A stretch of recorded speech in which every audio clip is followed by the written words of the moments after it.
Hello everyone and welcome back to my channel. If you are new here, hi, how are you? If you're coming back, thank you so much for coming back. I just want to let you know that all of my socials are in the description, my Twitter, Instagram, Twitch, Redbubble, and Patreon if you'd like to support this channel. Also, I just want to remind you to smash that like button, turn on notifications if you'd like to see more LGBTQ plus content from this face right here. So let's get into the video. So I've done a couple of these 101 videos so far, and I figured because it's Aro week when I'm posting this, why not do an Aromantic 101? So that's what I'm going to be doing today. I'm going to be explaining what aromanticism is, what it means, what the flag colors mean, some signs that you might be aromantic, some myths about it, and some resources about where you can find out more if you're questioning if you are aro or not. So let's get into it. Aromantic is defined as having little to no interest or desire to be in a romantic relationship. It isn't something that is generally talked about within the LGBTQ plus community, but romantic orientations are just as valid as sexualities and sexual orientations, and I feel like the aro spectrum needs to be talked about a lot more. Like I just said, aromantic is a spectrum, it's an umbrella term, and it has a multitude of identities that fall under it. The term aromantic was coined back in 2005 on an Avon form, and it wasn't until 2008, 2009 where the term was used a lot more often.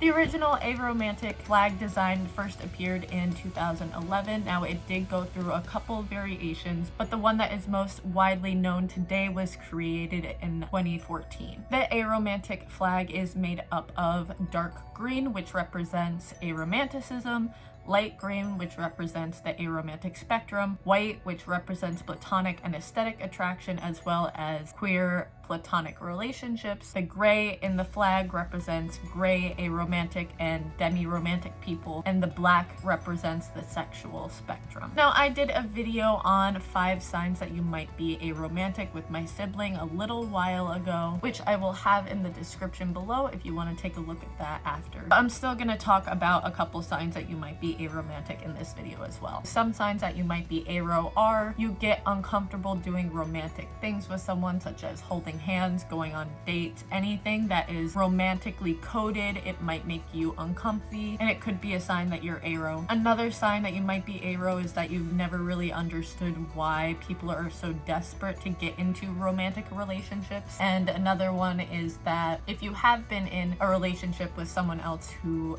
does have romantic attraction and you break up, you don't really have the same reaction that they do. For example, I remember when my sibling got out of their first relationship and they got over it really quickly and never really understood why their ex was so hung up on it, because they were like, oh, why would you still be having those kind of feelings? Could be a sign you might be aro. Some common myths and misconceptions about being aro are you don't want to be in a relationship. Now there are romantic positive aromantic and romantic neutral aromantic, so not everyone on the aromantic spectrum is romance repulsed. It doesn't mean that they can't have relationships. You can be in a happy, healthy relationship or queer platonic relationship while being aro. Another big myth is that aromantic people don't feel love. I feel like this is the biggest myth about aro folks, and it's completely not true. Just because someone doesn't feel romantic attraction doesn't mean they're heartless, doesn't mean they can't experience other forms of love or connection with people. There are so many other kinds of love, and it's not just romantic love that is important. And the last myth about aromantics are that all aros are also ace, which is not the case. That was a little rhyme for you. I didn't even mean to do that. While aro and ace